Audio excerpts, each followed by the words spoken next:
Hello दोस्तों, नमस्कार। हम बात करने वाले हैं एनसीसी लिमिटेड से संबंधित एक न्यूज़ की तथा इसके भविष्य के कुछ टारगेट की। वीडियो शुरू करने से पहले एक डिस्क्लेमर, यह वीडियो केवल एजुकेशनल पर्पस के लिए बनाया गया है। अतः इस शेयर में निवेश संबंधी कोई भी निर्णय लेने से पहले अपने वित्तीय सलाहकार से राय अवश्य लें। तो चलिए वीडियो शुरू करते हैं और सबसे पहले देखते हैं इसके चार्ट पैटर्न की। अगर एक दिन की चार्ट पैटर्न की बात करें तो इसने 1% का पॉजिटिव रिटर्न दिया है। अगर 5 दिन का चार्ट पैटर्न में 1% का निगेटिव रिटर्न के आसपास दिया है, वहीं एक महीने का अगर चार्ट पैटर्न की बात करें तो लगभग 2.5% का निगेटिव रिटर्न दिया है। अगर एक दिन की बात करें तो 1% के आसपास पॉजिटिव रिटर्न दिया है। अगर 5 दिन की बात करें तो लगभग फ्लैट रिटर्न दिया है। और अगर एक महीने की बात करें तो ये माइनस में 2.5% का निगेटिव रिटर्न दिया है। अगर हम 6 महीने की बात करें, 6 महीने में इसने लगभग 35% का पॉजिटिव रिटर्न निकाल के दिया है।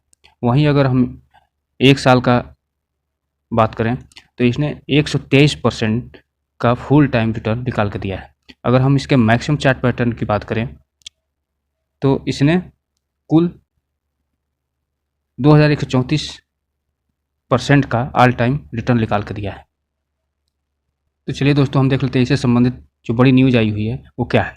तो इसमें जो है एनसीसी ने सेबी को अपना एक लेटर दिया है जो कि आज ही का जो कि 1 जुलाई 2023 का है। इसमें इन्होंने बताया है कि कंपनी को लगभग 2055 करोड़ का एक ऑर्डर मिला हुआ है जून 2023 में। इसमें जो 13,035 करोड़ का ऑर्डर है वो बिल्डिंग डिवीजन के लिए है और 720 करोड़ का जो ऑर्डर है वो इलेक्ट्रिकल डिवीजन के लिए है। अर्थात ये कंपनी अब एक बड़े प्रोजेक्ट में फिर से लगने वाली है। तो दोस्तों, ये रही आज की सबसे बड़ी खबर।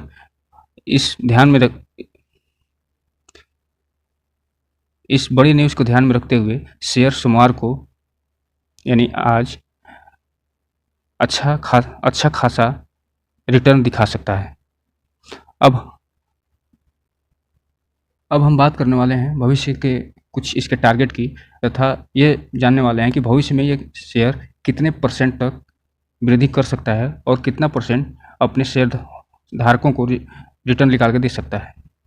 तो दोस्तों, हम आ गए हैं एक वेबसाइट पे जिसमें ये बताया गया है कि 2023, 24, 25 और 30 तक ये कितना तक विस्तार कर सकता है और ये कितना रिटर्न अपने शेयर धारकों को प्रदान कर सकता है।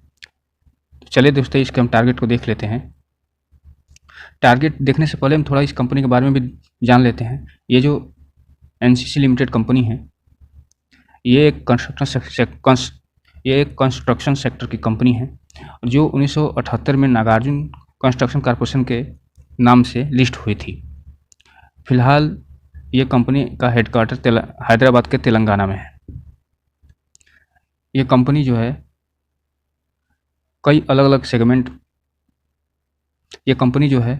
अलग सेगमेंट में काम करती है, जिसमें कंपनी बिल्डिंग हो गई, हाउस निर्माण हो गया, रोड निर्माण हो गया, इलेक्ट्रिकल हो गया, वाटर इन्वायरमेंट हो गया, रेलवेज पावर हो गया, मेटल हो गया। तो साथ ही साथ माइनिंग क्षेत्र में भी ये अपना प्रेजेंस दिखाए हुए है। इसके अलावा इसके अगर हम अनुभव की बात करें तो इस कंपनी का भारत में एक अच्छा खासा लंबा अनुभव रहा है। इसने लगभग 490 बिल्डिंग प्रोजेक्ट कंप्लीट किए हैं तथा 20,000 किलोमीटर वाटर पाइप लाइन का निर्माण अब तक कर चुकी है।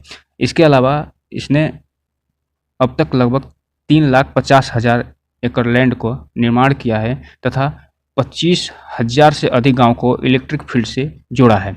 इस कंपनी में वर्तमान में लगभग 11,000 कर्मचारी काम कर रहे हैं।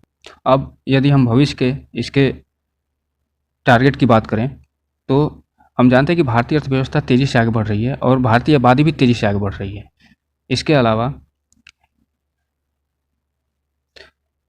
क्योंकि हम जानते हैं कि भारतीय अर्थव्यवस्था वर्तमान में बहुत तेज़ी से आगे बढ़ रही है और इस समय दुनिया के लगभग चौथी अर्थव्यवस्था बनने की तरफ अग्रसर है। वहीं भारत की आबादी भी बहुत तेज़ी से आगे बढ़ रही है और लगभग 140 करोड़ के आसपास पहुंच गई है। भारत में अलग अलग क्षेत्र निर्माण बन रहे हैं और साथ ही साथ भारतीय लाइफ स्टाइल भी कुछ दशकों में चेंज हुई है। यही कारण है कि इंजीनियरिंग कंस्ट्रक्शन साइट में काफ़ी अच्छी तेज़ी दर्ज हुई है। इसके जो कि एनसीसी लिमिटेड जैसे कंपनियों के लिए एक बहुत बड़ा अपॉर्चुनिटी लेकर आई है। अगर इसके हम 2023, 24, 25, 30 के टारगेट की बात करें, इस कंपनी का 2023 का टारगेट है 125 रुपये से लेकर 135 रुपये तक। वहीं 2024 के टारगेट की बात करें तो 150 रुपये से लेकर 160 रुपया इसका टारगेट दिया जा रहा है। यदि हम 2025 के टारगेट की बात करें तो 210 रुपये से लेकर 220 रुपये का टारगेट इसको दिया जा रहा है।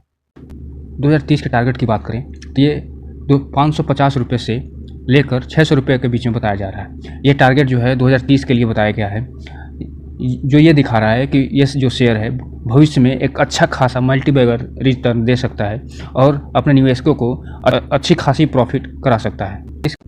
दोस्तों अगर हम इसके फंडामेंटल की बात करें तो इसका मार्केट कैप 17,666 करोड़ का है, जो कि एक मिड कैप कंपनी के रूप में दर्शा रहा है। वहीं अगर इसके करंट प्राइस की बात करें तो 122 रुपये है।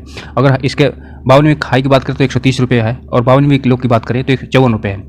पीई रेशियो की बात करें तो 12.4% है। अगर इसके हम आरओसी की बात करें तो 20.2% है। अगर हम इसके बुक वैल्यू की बात करें तो 98 रुपये के आसपास चल रहा है। अगर रिटर्न ऑन इक्विटी की बात करें 10.5% पे ये व्यापार कर रहा है। अगर हम इसके डिविडेंड की बात करें तो ये कंपनी 1.80% के हिसाब से डिविडेंड भी देती है तथा इसका फेस वैल्यू 2 रुपये है। इस कंपनी के कुछ प्रोज और कॉन्स की बात करें, अपने डेब्ट को रिड्यूस किया है और इसका गुड क्वार्टर एक्सपेक्ट किया गया है। ये कंपनी अच्छा प्रॉफिट डिलीवर करी है, जो कि 2.51% CAGR के से पिछले 5 सालों में ये प्रॉफिट को दर्शाई है। वहीं अगर इसके डिविडेंड की बात करें तो 22% के हिसाब से ये डिविडेंड पे करती है। वहीं अगर इसके कॉन्स की बात करें तो प्रोमोटर होल्डिंग बहुत कम है और मात्र 22% का यहाँ पे प्रोमोटर होल्डिंग है। इनके कंपटीटरों में माइक्रोटेक डेवलपर हैं, रेल विकास निगम है, नेशनल स्टैंडर्ड है, PNC इंफ्राटेक है, महिंद्रा लाइफ है। यदि हम इसके सेल्स ग्रोथ की बात करें तो इसने positive sales quarter on quarter दर्शाया है। अगर हम देखें तो जून से लेके और मार्च तक लगातार इसके सेल्स में वृद्धि देखी गई है, जो कि अगर दिसंबर की बात करें तो 3900 करोड़ से 4900 करोड़ हो गया है। वहीं इसके ऑपरेटिंग प्रॉफिट की बात करें तो ये भी इसमें भी वृद्धि हुई है और 376 करोड़ से 465 करोड़ रुपये। इसके अलावा हम ऑपरेटिंग प्रॉफिट मार्जिन की बात करें तो ये 10% और 9% के रेंज में ही घूम रहा है। इसके साथ साथ अगर हम प्रॉफिट बिफोर टैक्स की बात करें तो 242 करोड़ दिसंबर 2022 में था और मार्च 2023 में 293 करोड़ हो गया है। इसके अलावा इसकी नेट प्रॉफिट की बात करें तो ये 168 करोड़ से 223 करोड़ हो गया है दिसंबर क्वार्टर से मार्च क्वार्टर के बीच में। अब हम यदि year on year sales growth की बात करें तो 11,000 से बढ़कर 15,553 पे पहुंच गया है। इसके अलावा हम अगर ऑपरेटिंग प्रॉफिट की बात करें तो 1,028 रुपये से बढ़कर 1,459 करोड़ रुपये पहुंच गया है। अगर इसके नेट प्रॉफिट की बात करें तो 494 करोड़ रुपये से बढ़कर 646 करोड़ रुपये हो गया है। अगर हम ईयर ऑन ईयर देखें तो इसमें अच्छी खासी वृद्धि हुई है। अगर हम अर्निंग पर शेयर को भी ध्यान में दें तो ये 7.91 से बढ़ के 9.70% पर बढ़ गया है। इस हिसाब से देखें इसके क्वार्टर ऑन क्वार्टर रिजल्ट और ईयर ऑन ईयर रिजल्ट दोनों एक अच्छा सेल्स ग्रोथ को दर्शा रहे हैं, साथ ही साथ अच्छे नेट प्रॉफिट को भी ये दर्शा रहे हैं। इसके अलावा हम अगर इसके रिजर्व की बात करें तो इसके रिजर्व में भी वृद्धि हुई है और ये बढ़ के 5454 करोड़ से बढ़ करके 6,000 करोड़ के आसपास हो गया है। वहीं इसके बोरोइंग में कमी आई है, जो कि 13,000 करोड़ से घट के 9,074 करोड़ रुपये हो गया है। प्रमोटर की बात करें तो प्रमोटर के पास वर्तमान में 22% शेयर होल्डिंग है, जो कि पिछले के मुकाबले यानी दिसंबर के मुकाबले मार्च में बढ़ी है। वहीं FII ने भी अपनी एंट्री बढ़ाई है और 16% से 20% कर दी है। इसके साथ साथ DII ने भी अपनी एंट्री इसमें बढ़ाई है और 12.235 से 12.86 कर दिया है। साथ ही साथ पब्लिक की अगर इसमें शेयर होल्डिंग पैटर्न की बात करें तो 49.89 से घट के 45.16% पे पहुंच गया है। तो दोस्तों ये रहा NCC लिमिटेड का टोटल एनालिसिस और साथ में इसका सबसे बड़ी खबर। तो दोस्तों अगर अंत में हम इसके बारे में बात करें तो एक मिड कैप कंपनी तो है ही है, साथ में जिस तरीके से इसको प्रोजेक्ट मिलते जा रहे हैं उसके हिसाब से देखा जाए तो ये न केवल अपने 2030 के टारगेट को अचीव कर सकती है, वहीं इसके आगे भी अपने पूरे काम को बढ़ाकर ये एक अच्छा खासा रिटर्न अपने शेयर होल्डर को प्रदान कर सकती है। तो आप निवेश करें और निवेश करने से पहले अपने वित्तीय सलाहकार से संपर्क करें ताकि आपका पैसा सेफ भी रहे और आप एक अच्छा रिटर्न भी प्राप्त कर सकें। साथ ही साथ इस चैनल को लाइक करें, सब्सक्राइब करें और घंटा दबाना तो बिल्कुल ना भूलें।